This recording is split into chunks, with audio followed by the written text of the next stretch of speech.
imagine getting a call, an offer for this massive, potentially career-defining role, huge film, one of the biggest directors out there, and you just say, yes, right there, without even looking at the script, just, Huh. I'm in.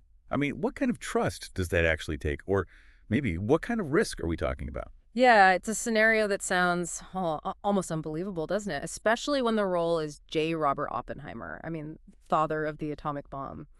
It definitely makes you wonder about instinct and faith in collaborators. Absolutely. And that's exactly the fascinating stuff we're getting into today here on DRM News Global. You've shared some really great articles and interviews, notes focusing on Cillian Murphy and his pretty extraordinary journey to starring in Christopher Nolan's Oppenheimer.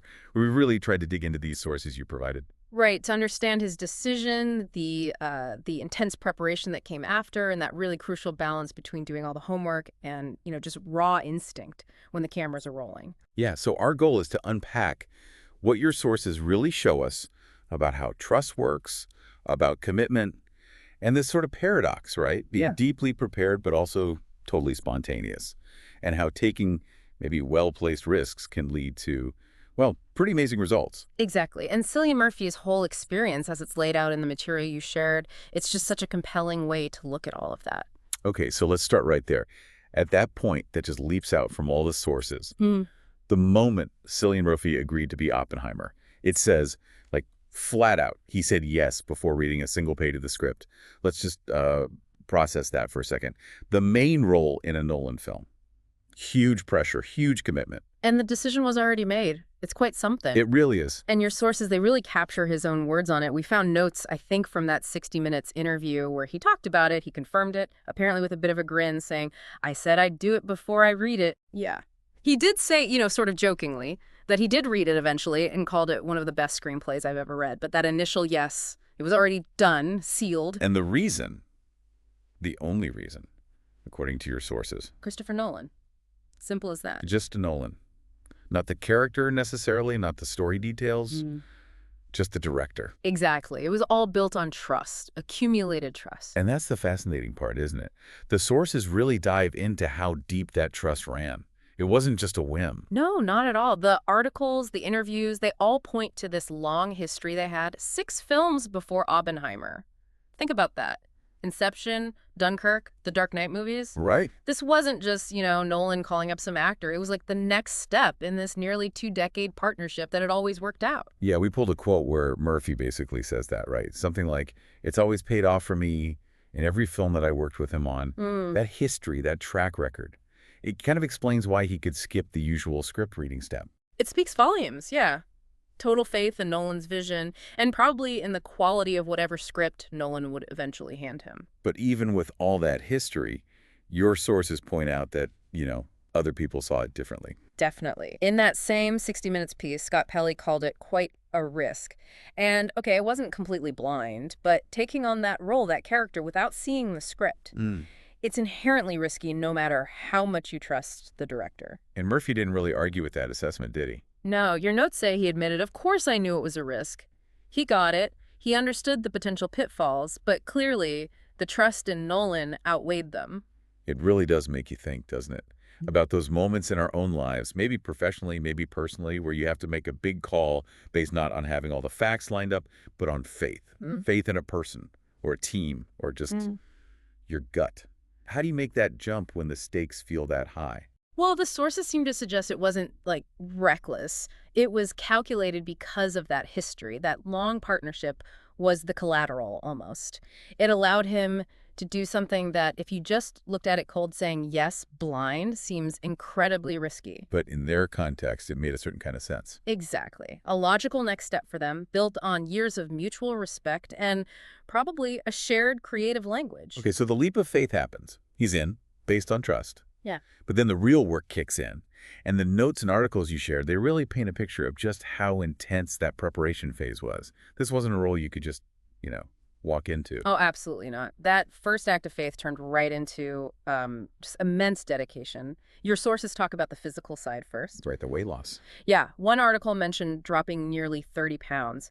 And that wasn't about looking good. It was about physically becoming Oppenheimer, who was known for being quite thin, almost frail looking sometimes. That alone is a huge commitment. It really is. And then beyond the physical, there was this incredible intellectual immersion. 6 months. Yeah. Right, that's what the sources said. 6 months just studying Oppenheimer. Yeah, 6 months digging into his lectures, his writings, trying to get inside the head of this brilliant, incredibly complicated person, the physics, the philosophy, how he spoke. Can you imagine half a year just trying to absorb someone else's entire way of thinking?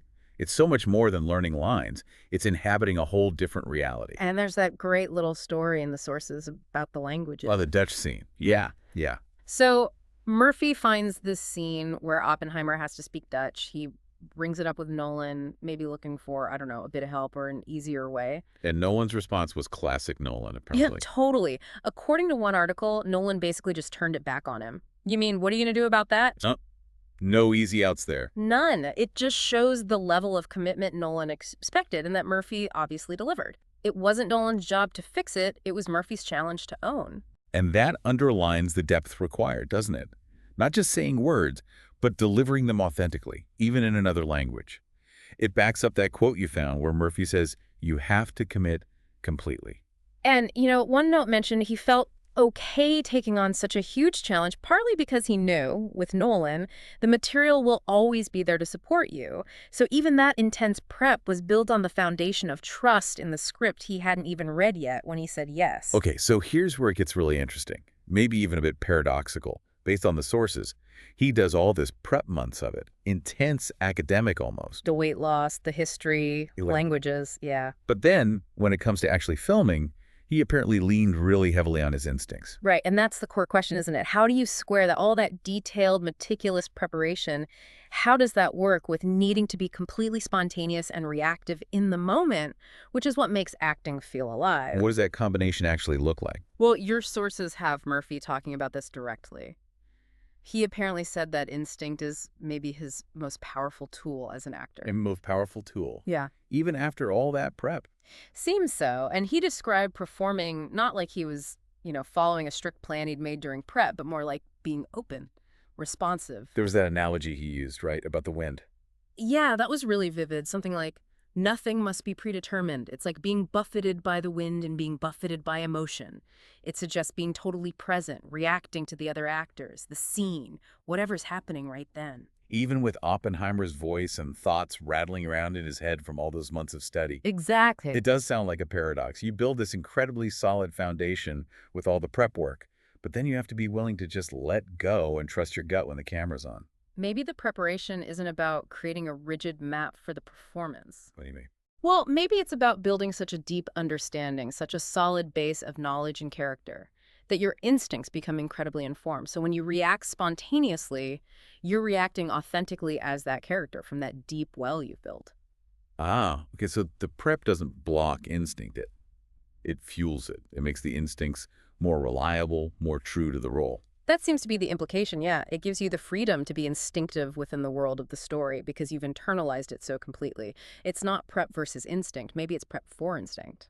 That's a fascinating way to think about it. And not just for acting, right? I mean, any complex job where you need deep knowledge but also have to adapt on the fly. Absolutely. Expertise plus adaptability. So, okay, this whole process, the initial crazy trust, the months of intense prep, relying on that informed instinct, it all leads up to the final result. And the sources you shared make it clear the film was a massive success. Huge. Oppenheimer was everywhere.